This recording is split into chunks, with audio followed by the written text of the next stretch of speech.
What a job by Jake Peavy. He's been outstanding. Are you surprised you're in this clubhouse, considering the deal ended last year, and you just don't know after a season? Well, you don't ever know, and I feel blessed and I feel fortunate to be in this clubhouse. This is where I wanted to be, and I tried to make that clear. And fortunately, we were able to make it work.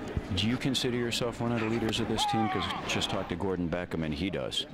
I try to do my part, and we definitely have plenty of veterans who've been through the fire and guys who are going to lead in their certain ways. And the biggest thing for me, I just want to be the best teammate I can possibly be, and that means guiding somebody or speaking with them just off some experience I have, or just being a friend to them.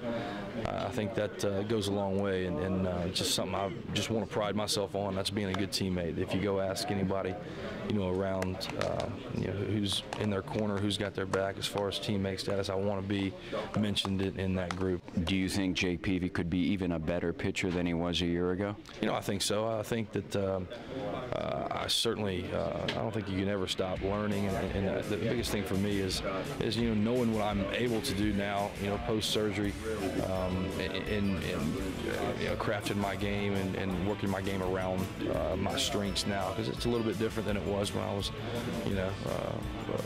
pre-injury and a little bit younger. So I think that's the biggest thing, is knowing your limitations, knowing what you can't do, and what you do well, and building your game around that. But is it frustrating because of the success, Jake, that you had earlier in your career, winning a Cy Young, to finally try to get back to this level? What was frustrating was being hurt and not knowing if you would ever be able to compete again.